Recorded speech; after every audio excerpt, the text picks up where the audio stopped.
இயேசு உங்களை நேசிக்கிறார். கர்த்தருக்குள் பிரியமான தேவஜனங்களே, இந்த காணொளி வழியை உங்களை காண்பதில் நான் மிகுந்த மகிழ்ச்சி அடைகிறேன். இன்றைக்கான தேவனுடைய வார்த்தை எபேசியருக்கு எழுதிய நிருபம் 5ஆம் அதிகாரம் 16வது வசனத்தை கேட்போம். நாட்கள் பொல்லாதவைகளானதால் காலத்தை பிரயோஜனப்படுத்திக் கொள்ளுங்கள். நாட்கள் பொல்லாத காலத்தில் இருக்கிறோம். எங்கு பார்த்தாலும் கொலைகள், கொள்ளை, பாலியல் வன்கொடுமைகள், அநேக பிரச்சனைகள் இன்றைக்கு நாட்டில் தலைவிரித்து ஆடுகிறது. பிரச்சனை இல்லாத நாட்கள் இல்லை.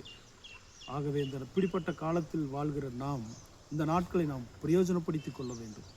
நம்முடைய நேரத்தை நாம் பிரயோஜனப்படுத்தி கொள்ள வேண்டும். பணத்தை திரும்ப சம்பாதித்து கொள்ளலாம், பொருட்களை கூட சேர்த்து கொள்ளலாம்.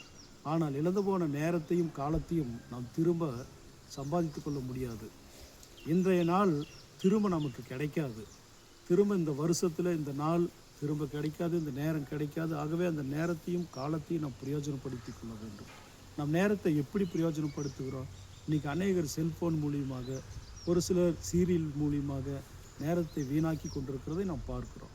இப்படி நேரத்தை வீணாக்கி கொண்டு இருக்கிறதுனால அநேக குடும்பங்களுக்குள்ளே சமாதானம் இல்லை, சந்தோஷம் இல்லை, மகிழ்ச்சி இல்லை. குடும்பங்கள் பிரிந்து போகிறதுக்கு காரணமாகி விடுகிறது. இப்படிப்பட்ட சூழ்நிலையில் இருக்கிற நம்முடைய வாழ்க்கை ஆசீர்வாதமான ஒரு வாழ்க்கையை மாற வேண்டுமானால் நம் நேரத்தை எவ்வளவு பிரயோஜனப்படுத்திக் கொள்வோம். நேரமும் காலமும் நமக்காக காத்திருப்பதில்லை.